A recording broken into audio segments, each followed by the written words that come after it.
काय नाही या अजितशी लग्न करून ना या घरची मोलकरीण झाली. केलं असतं अथर्वशी लग्न छान. त्या दिवशी अनन्या पण बोलली की अथर्वसाठी मीच बेस्ट चॉईस आहे. अजून हे ऑप्शन ओपन आहे का माझ्यासाठी?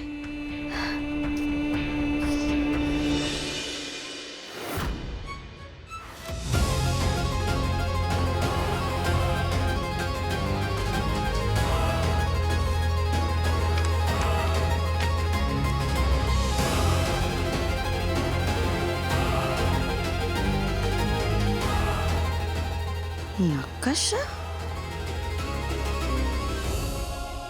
देवळं पण आहेत.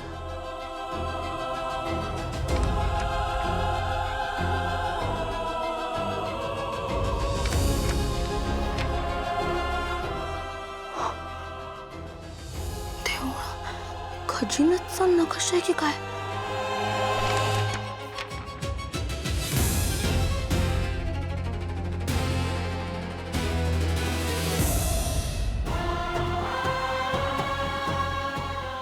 वेदाच्या बाबांना हे सगळं नाही सहन होणार. अशाने ते आणखीन खचतील आणि पुन्हा आधीसारखं वागायला लागतील.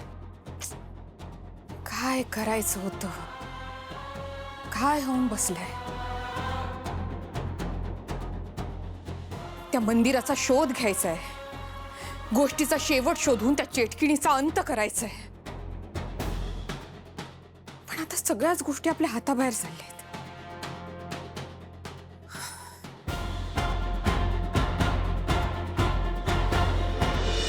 मीरा, आपण वेदाला काही दिवस घरापासून लांब ठेवूया.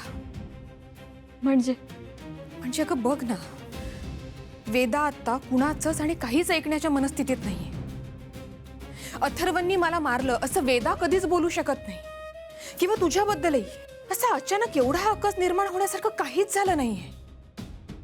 याचा अर्थ स्पष्ट आहे की मंजिरीने वेदावर काहीतरी जादू केली आहे. मी माझी शक्ती वापरून वेदाला नीट करण्याचा प्रयत्न केला, पण त्याचा काहीच उपयोग झाला नाहीये का?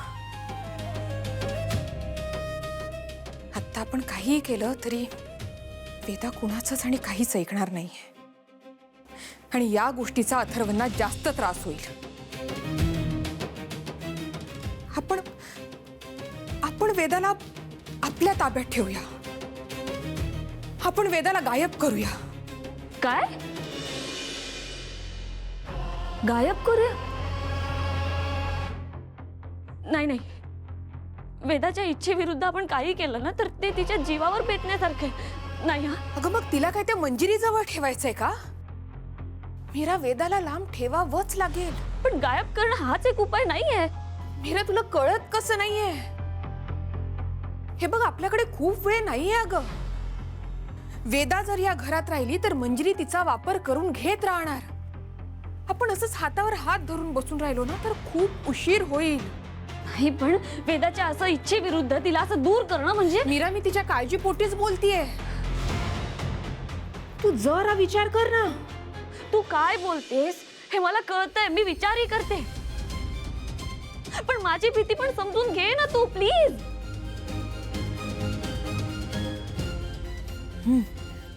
ठीक आहे.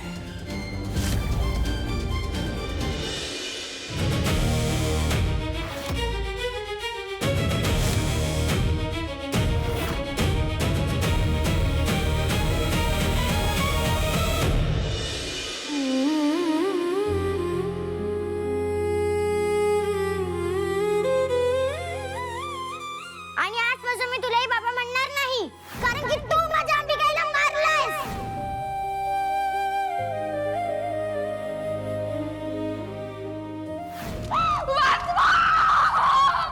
अंबिका!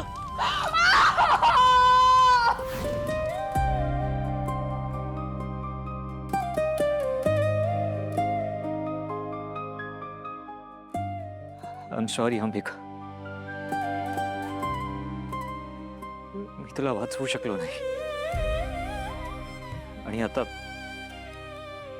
वेदा माझ्या नजरेसमोर संकटात पडते आणि पण मी करू तरी काय? इतकी वर्ष, इतकी, तुला माहिती आहे मंजिरी ती बाई चिटकीण आहे. चिटकीण.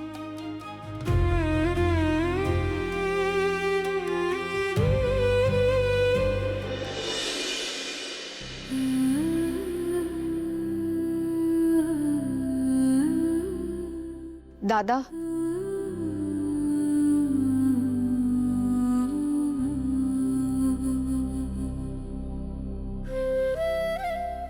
तुला अंबिका वहिनीची आठवण येते का?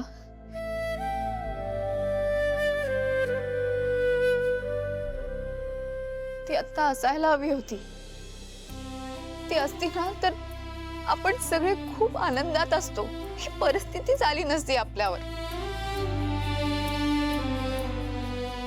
दादा, मला ना तुझ्या भावना कळतायत. तू खूप चांगला आहेस. तुझ्या मनात ना काहीच वाईट नाही. हे सगळं ना त्या मीरा वहिनीमुळे घडतंय. तिचा काहीतरी प्लॅन आहे. पण तुला हे सगळं का कळत नाहीये ना, हा प्रश्न पडलाय मला. मला जे कळायचं होतं ते कळलंय. तुला जे कळायला हवंय ते कळत नाहीये. म्हणजे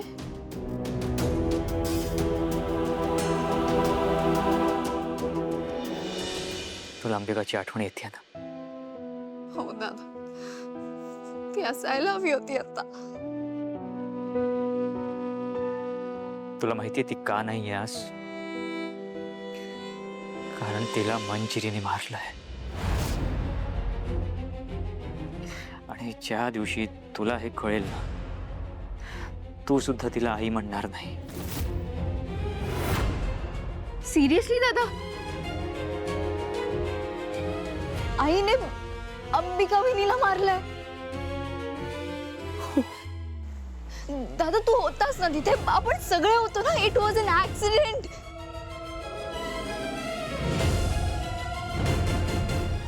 मी पण कोणाकडून अपेक्षा करते? त्या मीरा वहिनीने ना खरंच तुझ्यावर जादू केली. नाही अनन्या, मीराने अथर्ववर नाही, त्या मंजिरीने तुझ्यावर जादू केली.